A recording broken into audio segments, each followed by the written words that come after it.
The coffee shop smelled of cinnamon and burnt espresso, a Tuesday afternoon refuge for those avoiding real life. Melissa Hart sat in the corner booth, deliberately slouching in an oversized gray sweatshirt that had seen better days, probably in 2015. Her hair was pulled back in a messy bun that wasn't the fashionable kind, and she'd chosen her oldest pair of jeans, the ones with a small stain on the knee from a pasta incident she'd rather forget. No makeup. Definitely no makeup. She checked her phone for the third time in 5 minutes. Her best friend Tracy had set up this blind date, and Melissa had agreed only to stop the incessant nagging. After 3 years of failed relationships and one spectacularly disastrous engagement to a man who'd emptied her savings account before disappearing, Melissa had developed a foolproof strategy. Look as unappealing as possible on first dates.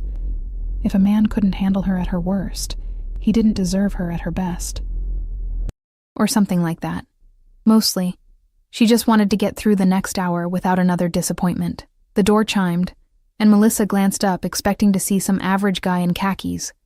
Tracy's usual type she tried to push on her. Instead, a man in an impeccably tailored charcoal suit walked in, the kind of suit that whispered money rather than shouted it.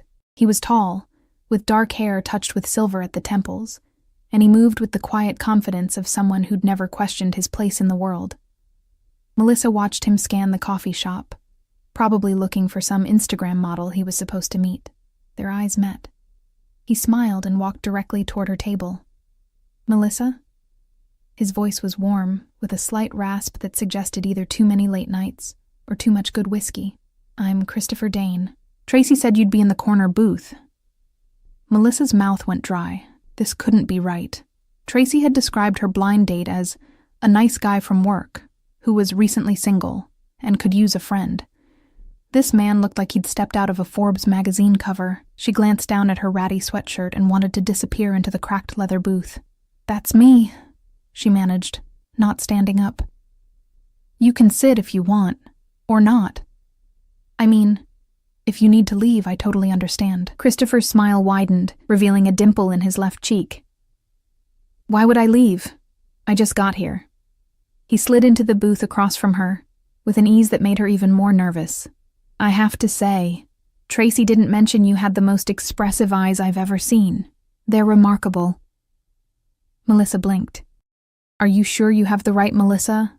Melissa Hart? Works at Patterson Elementary as a third-grade teacher? Patterson Elementary loves murder mystery podcasts, has a cat named Agatha Christie, and makes the best chocolate chip cookies in 3 counties, according to Tracy." Christopher leaned back, completely relaxed. "That's what I was told.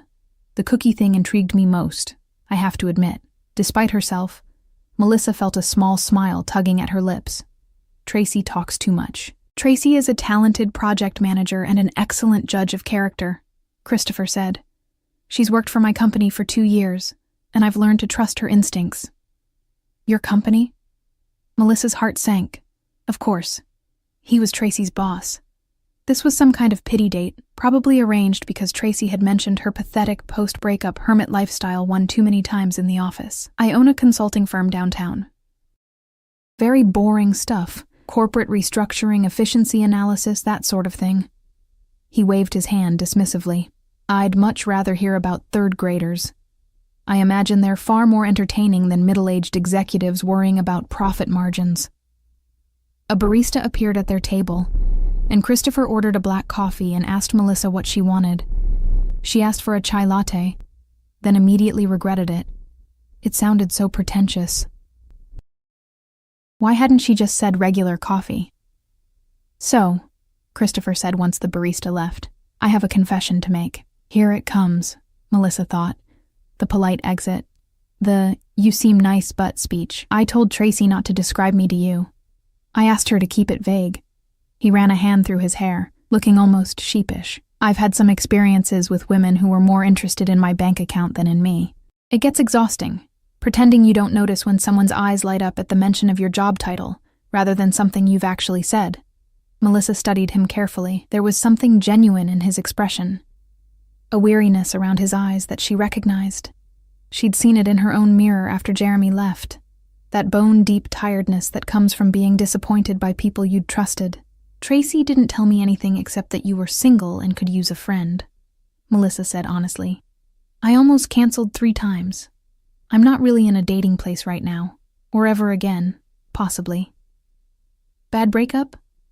Theft and abandonment combo special. The words came out more bitter than she'd intended. Sorry, I'm not usually this cynical or this underdressed. She gestured at her sweatshirt. Full disclosure, I dressed like this on purpose. I've been sabotaging my own dates for 6 months. Christopher laughed, a genuine sound that made a few other patrons glance over. That's brilliant. Wish I'd thought of it. I once wore a fake mustache to a set-up dinner. Didn't work. She complimented it. Melissa couldn't help but laugh. You did not. I absolutely did. It was a very dignified mustache. Made me look like a Victorian gentleman, or so I told myself. He accepted his coffee from the returning barista with a nod of thanks. The relationship lasted 3 weeks before she asked if I'd consider investing in her friend's cryptocurrency startup. That's when I knew the mustache had failed its mission. They talked for an hour, then 2. Christopher asked about her students, and Melissa found herself telling stories about 8-year-old drama and the politics of playground kickball. He listened like she was describing something fascinating, rather than mundane elementary school life.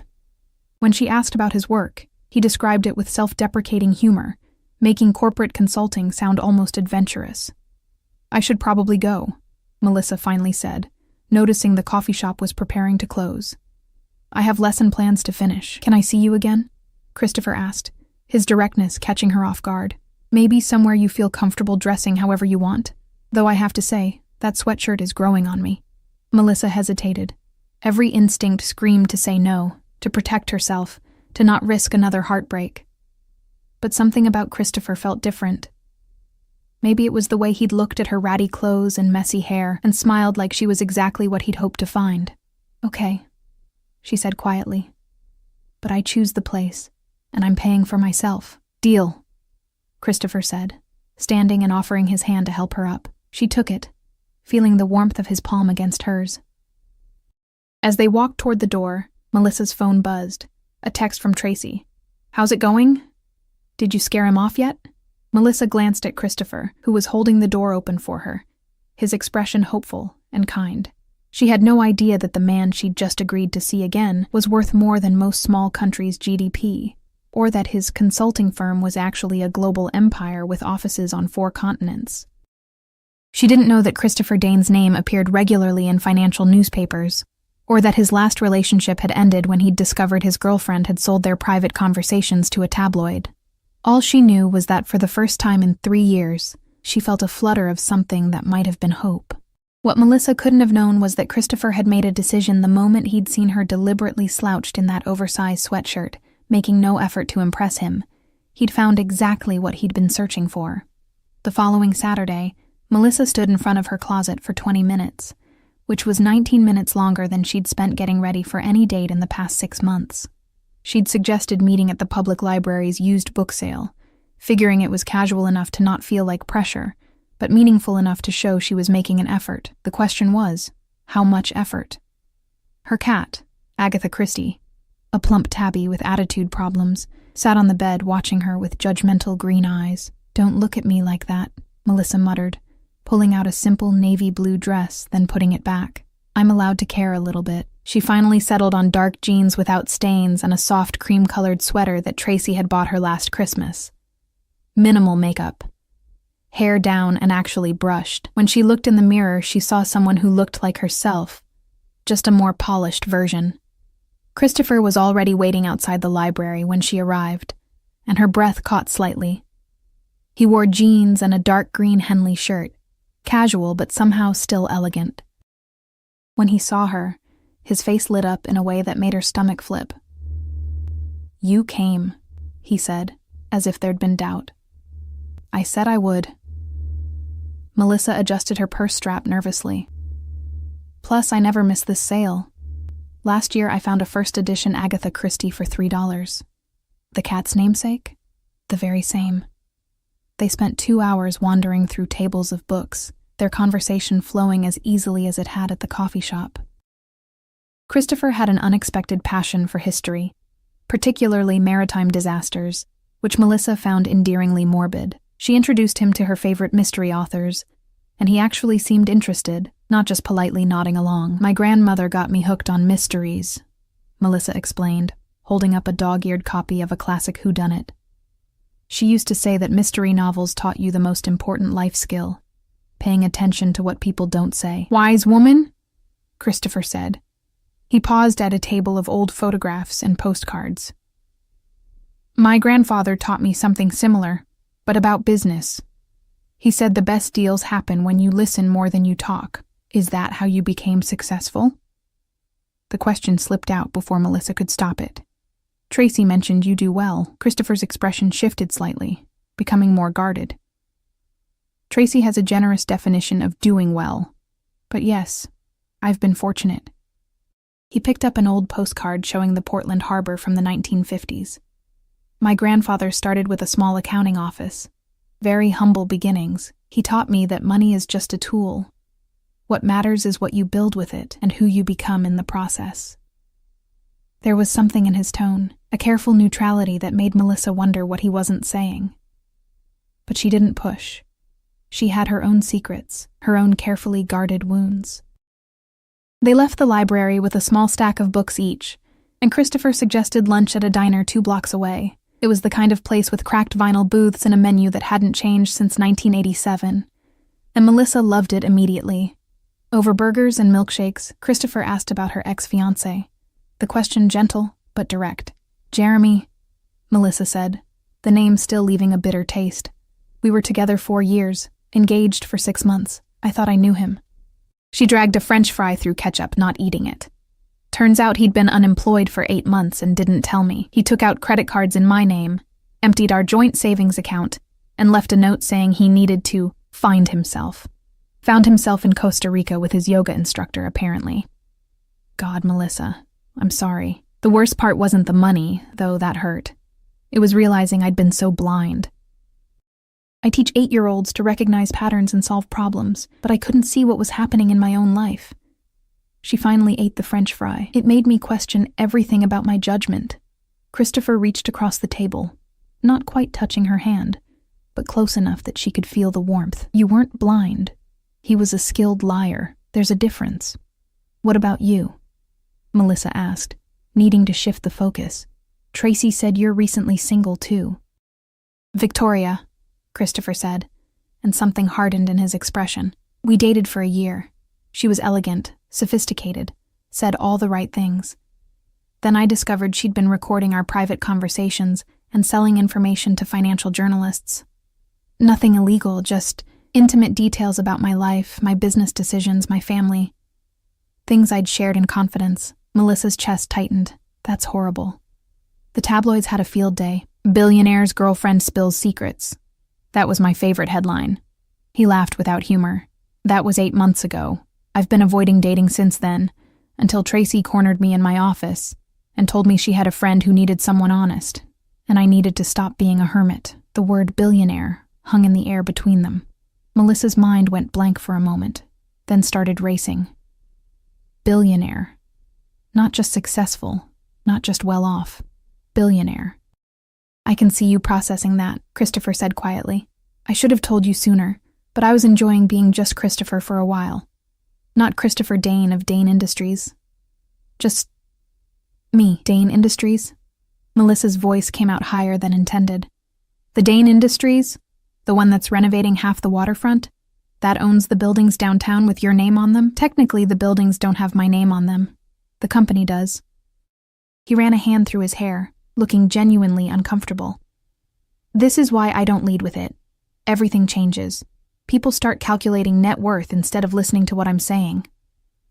Melissa sat back in the booth, her mind reeling. Tracy hadn't just set her up with her boss. She'd set her up with one of the wealthiest men on the West Coast. And Melissa had shown up to their first date in a stained sweatshirt. "I need a minute," she said, standing abruptly. "I'm not leaving. I just need to breathe." She walked to the diner's bathroom, splashed cold water on her face, and stared at herself in the mirror. This was insane. She was a 3rd-grade teacher who lived in a 1-bedroom apartment and considered splurging when she bought name-brand cereal. He was a billionaire. Actual billionaire. The math didn't work. But then she remembered the way he'd listened to her stories about her students, genuinely interested. The way he'd laughed at himself, not taking anything too seriously. The vulnerability in his eyes when he'd talked about Victoria's betrayal. When she returned to the table, Christopher was staring at his untouched milkshake. "I'm not good at this," Melissa said, sliding back into the booth.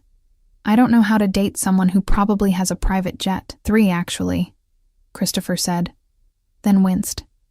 "Sorry. Bad joke. Melissa, I don't want you to think about any of that.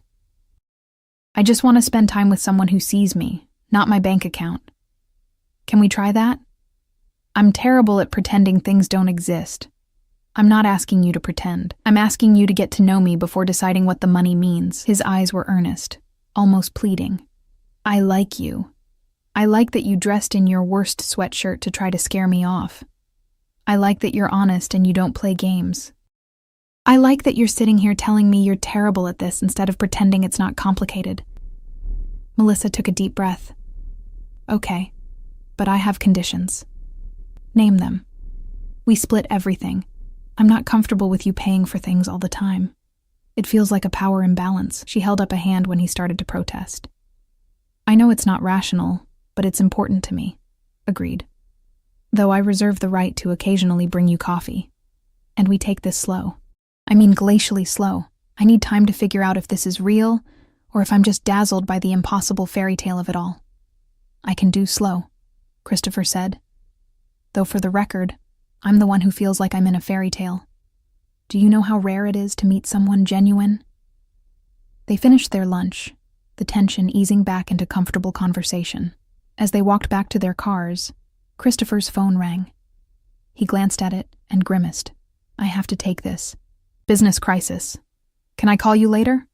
"Sure," Melissa said, and meant it. She watched him walk away, phone pressed to his ear, his entire demeanor shifting into something more authoritative. This was the billionaire CEO, she realized. The man who ran an empire, and somehow, impossibly, he wanted to date her.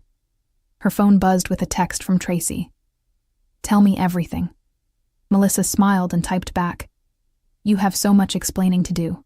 What she didn't know was that the business crisis on Christopher's phone was his brother, demanding to know why Christopher was wasting time with some nobody teacher when there were appropriate women who understood his world, or that Christopher had told his brother to mind his own business in language colorful enough to make a sailor blush. The real test, Melissa would discover, wasn't whether she could handle Christopher's wealth. It was whether she could handle everyone else's reaction to it. 3 weeks into dating Christopher, Melissa's carefully constructed normal life began to crack at the seams. It started small.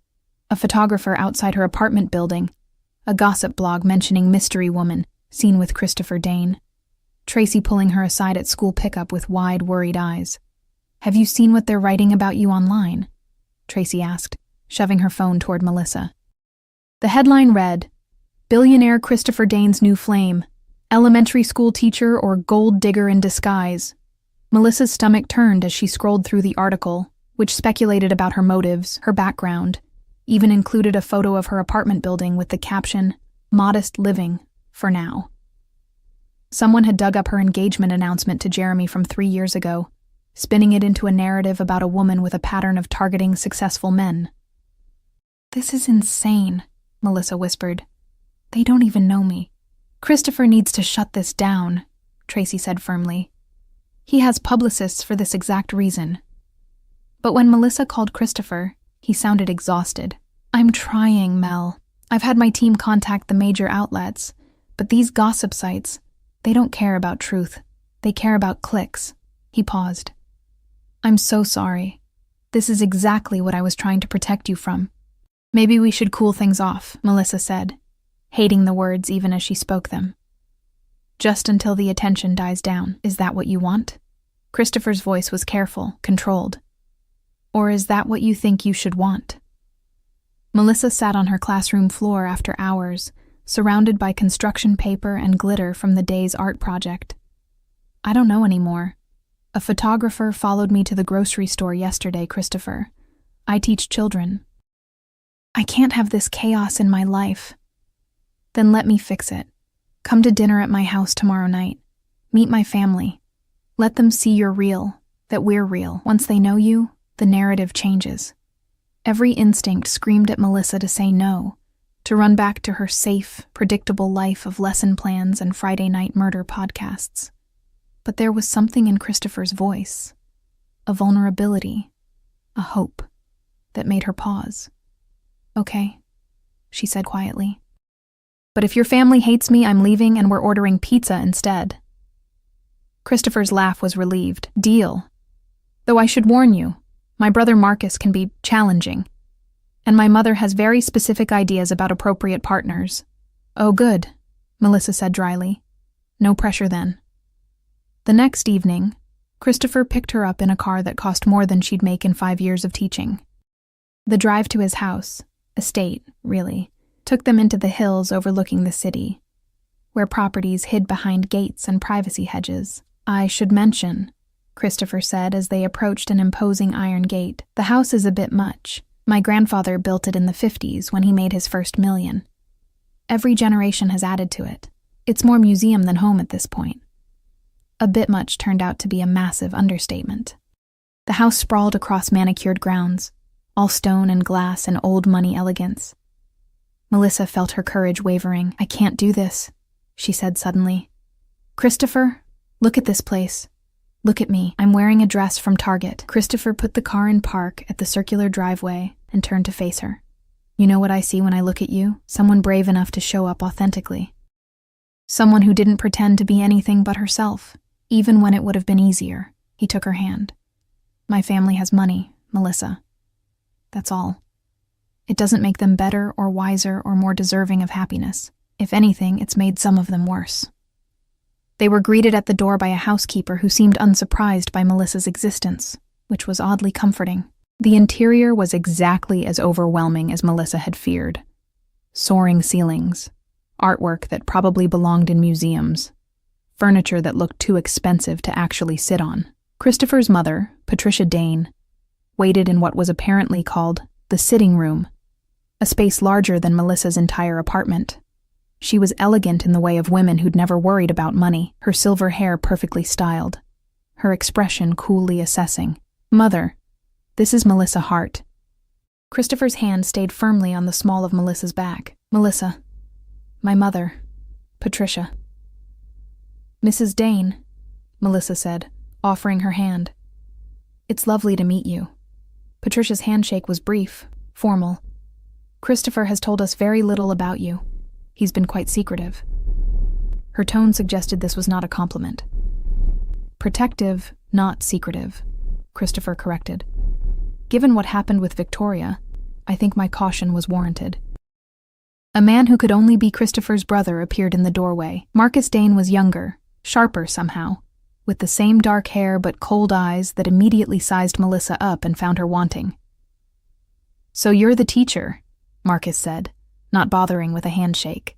"Interesting choice, Chris. Very unexpected." "Marcus?" Christopher's voice carried a warning. Dinner was excruciating.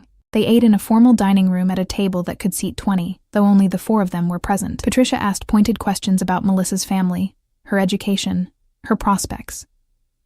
Marcus made comments that walked the line between jokes and insults. Christopher grew increasingly tense beside her. "I'm curious," Marcus said over the main course, something French that Melissa couldn't pronounce. "What is it about my brother that attracted you? His charming personality? His love of maritime disasters?" The implication was clear. Melissa set down her fork carefully. She'd spent 3 weeks being polite, being quiet, trying not to make waves, but she was tired of being treated like a fortune hunter, when she'd been perfectly happy with her modest life before Christopher walked into it. "Actually," she said, her voice steady, "I didn't know who Christopher was when we met." "Your sister—" She looked at Patricia. "I mean, Tracy, your project manager, set us up. She described him as a nice guy from work who could use a friend. I showed up in my rattiest sweatshirt specifically to discourage any romantic interest because I've been avoiding dating since my ex-fiancé stole my savings and disappeared." The table went silent. "What attracted me to Christopher," Melissa continued, "was that he listened when I talked about my students like their problems actually mattered. He made me laugh. He was kind to the barista and didn't make me feel stupid for not knowing about wine or art or whatever else you all probably consider essential knowledge. She looked directly at Marcus, and honestly, I keep waiting for this to become less terrifying. But every day there's a new article calling me a gold digger, or a photographer outside my school, or someone like you implying I'm not good enough. So forgive me if I'm not performing gratitude for the privilege of being interrogated. Patricia's expression had shifted to something that might have been respect. Marcus looked like he'd been slapped. Christopher was trying very hard not to smile. "Well," Patricia said after a long moment, "at least you have a spine. That's more than I can say for the last 3 women Christopher brought home." "Mother," Christopher said, but there was relief in his voice. "I like her," Patricia declared, as if that settled everything. She turned to Melissa. "You should know that Marcus is protective of his brother, sometimes to the point of rudeness. He means well, even if his execution is terrible." "I don't mean well," Marcus muttered. "I mean to protect family assets." "I don't want Christopher's money," Melissa said tiredly. "I don't want his houses or his cars or whatever else comes with this life. I just want him. But I'm starting to wonder if that's even possible when everyone around him sees me as a threat or a transaction." Christopher stood abruptly. "We're leaving." "Christopher," his mother started. "No. Melissa came here as a favor to me, to try to make this easier. Instead, she's been treated like an interloper in her own relationship." He helped Melissa out of her chair. "When you're ready to treat her with the respect she deserves, we'll try this again. Until then, we're done." They were in the car before Melissa could process what had happened. Christopher drove in silence for several minutes, his jaw tight. "I'm sorry," he finally said. "That was worse than I anticipated. Your brother hates me. My brother is an ass who thinks net worth determines human value." Christopher pulled over at a scenic overlook, the city lights spreading below them. "Melissa, I need to tell you something." Her heart clenched. This was it. The moment he realized she was too much trouble, that his family was right, that they were from different worlds. "I'm falling in love with you," Christopher said quietly. "I know it's fast. I know it's complicated. But sitting in that dining room, watching you stand up for yourself against my family, I realized I've never met anyone like you. You're not impressed by money or intimidated by it. You just see me." Melissa's eyes filled with tears. "This is really hard, Christopher. I want to believe we can make this work. But you're scared," he finished. "I am too. Victoria's betrayal nearly destroyed me. I swore I'd never trust anyone again. Then you showed up in that ridiculous sweatshirt and suddenly I wanted to try. What if your family never accepts me?" Christopher took her hand, pressing it against his chest. "Then we build our own family, you, me, and Agatha Christie the cat. Maybe some kids who you can teach to appreciate murder mysteries and maritime disasters." Melissa laughed through her tears. "You're insane." "Probably. Is that a yes to trying? To seeing where this goes?" She thought about her careful, protected life. The walls she'd built after Jeremy. The safe predictability of teaching and Friday nights alone. Then she thought about Christopher's laugh. The way he remembered small details about her students. How he'd defended her to his own family without hesitation. "Yes," she said, "but I'm buying my own pizza from now on." What neither of them knew was that Marcus had followed them, parking at a distance, watching through expensive binoculars. Not out of concern for his brother, but because he'd hired a private investigator to dig into Melissa's past. And what that investigator had just discovered would either destroy their relationship or prove that Melissa Hart was exactly who she claimed to be. The private investigator's report arrived on Marcus's desk 3 days after the disastrous family dinner. He opened it expecting to find evidence of Melissa's calculated pursuit of his brother, maybe a pattern of dating wealthy men or debts that would explain her interest in a billionaire. Instead, he found something that made him pick up the phone immediately. "Christopher, we need to talk," Marcus said when his brother answered. "It's about Melissa. If you're calling to insult her again, just listen." Marcus took a breath. "I had her investigated. Before you get angry, hear me out. The investigator found something you need to know." Christopher's voice went cold. "What did you do?" "Jeremy Walters. her ex-fiancé. He didn't just steal from her. He took out 3 credit cards in her name, a personal loan, and he forged her signature on documents that made her liable for his gambling debts. We're talking about over $200,000. She's been paying it off for 3 years, working summer school and tutoring on weekends. She hasn't taken a real vacation since he left. She buys secondhand clothes and lives in that tiny apartment because every spare dollar goes to fixing the financial destruction he caused. The line went silent. Christopher? You had no right to invade her privacy like that. But Christopher's voice had lost its edge, replaced by something that sounded like anguish. She never told me it was that bad. Because she has pride, Marcus said quietly. Because she's not with you for money. She's trying to survive despite not having any. Chris, I was wrong about her. Completely wrong. And I need to apologize. Christopher ended the call and immediately drove to Melissa's school. He found her in her classroom after hours as usual, grading papers while eating a peanut butter sandwich for dinner. You don't have to live like this, he said from the doorway. Melissa looked up, startled. Christopher, what are you doing here? Marcus told me about Jeremy, about the debt. He walked into the classroom, looking around at the cheerful decorations she'd clearly paid for herself. Melissa, why didn't you tell me?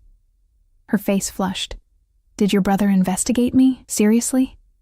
He did, and it was wrong. And he knows it, but that's not the point. $200,000, Melissa. You're drowning and you didn't say a word, because it's my problem, not yours. She stood defensive. I made the mistake of trusting Jeremy. I signed those papers without reading them carefully enough. I'm the one who has to fix it. You were a victim of fraud, and I reported it, and the police said there wasn't enough evidence to prosecute, and the credit companies said I was liable regardless. Melissa's voice cracked. So I've been fixing it, piece by piece. I don't need rescue, Christopher. I don't need you to swoop in with your checkbook and make my problems disappear. What if I want to help? Then you're not listening to me. She grabbed her bag, papers scattering. This is exactly what I was afraid of. You finding out I have problems and deciding you need to fix them because you can afford to. That's not a relationship. That's charity. That's not what I meant, isn't it? Melissa's eyes were bright with unshed tears. You come from a world where money solves everything. But some of us need to solve our own problems to prove we can survive. I've spent 3 years rebuilding my credit, my savings, my sense of self-worth. I won't let you take that away from me by writing a check. Christopher stood in the middle of the classroom, surrounded by 8-year-olds' artwork about gratitude, and realized he was about to lose the best thing that had ever happened to him. You're right, he said quietly. I'm sorry. I wasn't trying to fix you. I was trying to ease a burden that never should have been yours. But I hear you. Your independence matters. Your ability to handle your own life matters. Melissa wiped her eyes. I need some space. To think. How much space? I don't know. Everything is moving so fast, and your brother is investigating me, and I feel like I'm losing control of my own story. Christopher nodded, even though it hurt. Okay.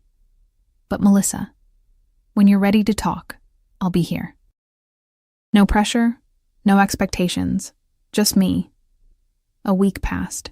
Then 2. Christopher threw himself into work, but every morning he looked at his phone hoping for a message. Marcus, surprising everyone, showed up at Melissa's apartment with flowers and a genuine apology that she accepted with wary grace. Patricia called her directly, inviting her to lunch, as 2 women who care about the same stubborn man. It was Tracy who finally intervened, cornering Melissa at school. You're miserable, Tracy said bluntly. He's miserable. What are you waiting for? Proof that this can actually work, Melissa admitted, that I'm not going to wake up one day and realize I've lost myself trying to fit into his world. You stood up to his entire family at dinner. You told off a billionaire for trying to help you. You're the least lost person I know. Tracy squeezed her hand. The question isn't whether you can fit into his world. It's whether he's worth building a new world together. That night, Melissa drove to Christopher's house, the one she'd fled from weeks earlier. She rang the doorbell, half expecting a housekeeper, and nearly laughed when Christopher himself answered in sweatpants and an old t-shirt, looking exhausted. Melissa, I've been thinking, she said, about us, about what it means to be together when we come from such different places. Christopher's face was carefully neutral. And I realized I've been so focused on not losing myself that I forgot something important. You never asked me to change. You loved me in a ratty sweatshirt. You defended me to your family. You respected my boundaries even when it hurt. She took a breath. I was so busy protecting myself from being hurt again that I didn't see you were doing the same thing. I would never. I know. That's what I finally figured out. Melissa stepped closer. I don't need you to save me from my debts or my problems, but maybe I could use a partner, someone who stands beside me while I save myself. Christopher's expression cracked into something raw and hopeful. I can do that. I want to do that. And I need you to understand that I'm going to keep teaching. I'm going to keep living modestly because that's who I am. Your money doesn't change my values. I wouldn't want it to. One more thing, Melissa said. No more investigations. No more trying to manage narratives or control how people see us. We just live our lives and let everyone else figure it out. Christopher pulled her into his arms, and Melissa felt something she hadn't felt in years. Safe, not because Christopher could buy her security, but because he saw her struggles and loved her anyway. 6 months later, they were engaged. Not with a massive public announcement or society party, but with a quiet proposal in Melissa's classroom after school, Christopher on one knee between tiny chairs, offering a ring that was beautiful but not ostentatious. Before you answer, he said, I need you to know something. I've established a foundation in your name. It helps teachers pay off fraudulent debts and provides legal assistance to fraud victims. You'll run it if you want. No salary. Just the satisfaction of helping people who went through what you did. Melissa's eyes filled with tears. You didn't have to. I didn't do it to fix your problem. I did it because you showed me that wealth means nothing if you don't use it to make the world better. You taught me that. He smiled. So what do you say? Want to marry a reformed billionaire who's learning that the best things in life can't be bought? Yes, Melissa said, pulling him up to kiss him. But I'm keeping my apartment for a while. Just so I remember where I came from. Deal. Christopher laughed. Though Agatha Christie is moving in with me immediately. She's already claimed the master bedroom. They married 8 months later in a small ceremony that Melissa's students helped decorate with handmade flowers and enthusiastic if somewhat messy artwork. Marcus gave a surprisingly heartfelt speech about being wrong and learning humility. Patricia cried and admitted she judged too quickly. Tracy took credit for the whole thing and made everyone promise to name their first child after her. Melissa never stopped teaching. Christopher never stopped being wealthy. But together they built something neither could have created alone, a partnership based on mutual respect, genuine affection, and the revolutionary idea that love doesn't require you to change who you are. And on Friday nights, they still ordered pizza and listened to murder mystery podcasts. Melissa in comfortable clothes, Christopher beside her, both of them exactly where they belonged.